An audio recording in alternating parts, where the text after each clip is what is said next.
how do you structure your courses? So, for example, maybe an artificial intelligence course that is targeted towards an interdisciplinary class. How do you structure it? So, uh, what would be the Um, topics that you'd keep in the initial stages and at the end stages and all those things? well, my class was quite similar to many of the classes you can also find online or many different courses where you first provide an example, definition of AI. You provide examples like game theory, like TikTok kind of games, or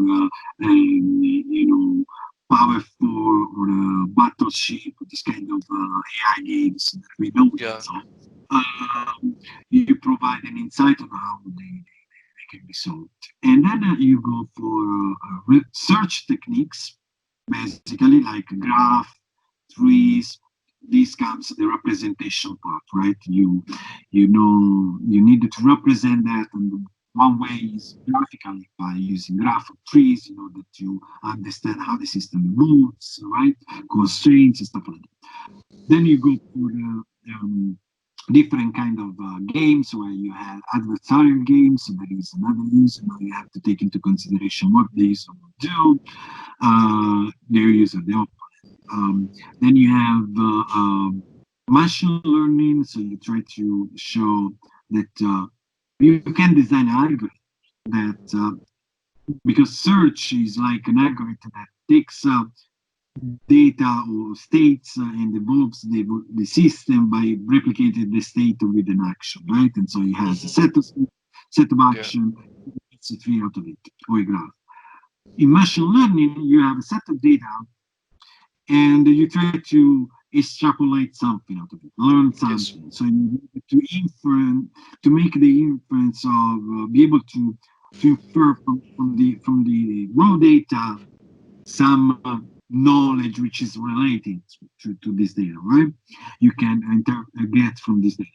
And there are different ways of doing it: supervise and supervise, reinforcement learning. So you present an overview, you show cases where this can be done, what are the limitations of each system.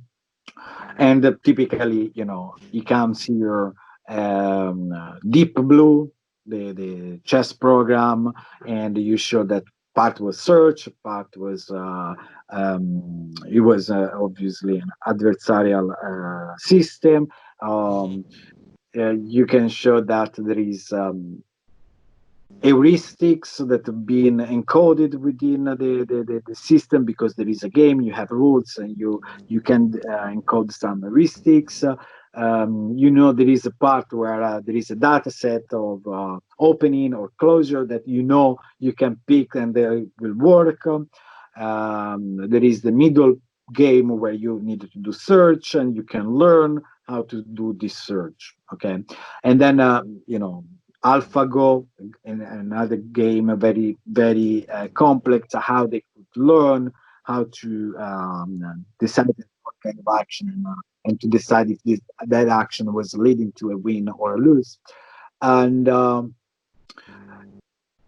there, obviously, system become very complex, because typically it's not just one approach. It's not Yeah. just you know path planning kind of algorithm where you have a tree and then you solve it with an A star or whatever.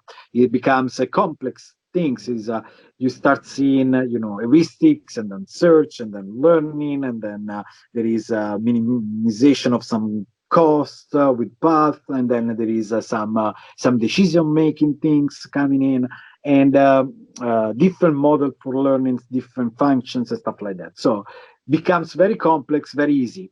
So what you want to do is show different parts, and you know if you have introduced all these the most important techniques, you can show, see, in this real application where we try to solve this real world problem, we got Hmm. the combination of these techniques combined with these other techniques we already know, right, in this way, because we have these techniques that brings this particular benefit with these other techniques that have this particular benefit, or have some limitation that these other techniques can can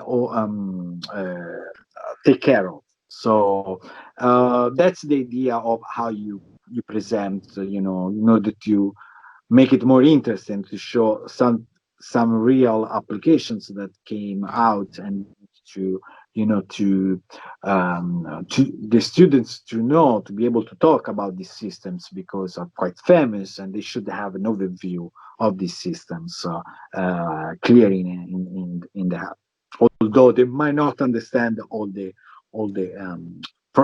process, or all the different components. Okay, so essentially you try to focus more on making it interesting by giving them the applications that these algorithms have, and then also in a way connecting to what they already know, so it kind of sticks with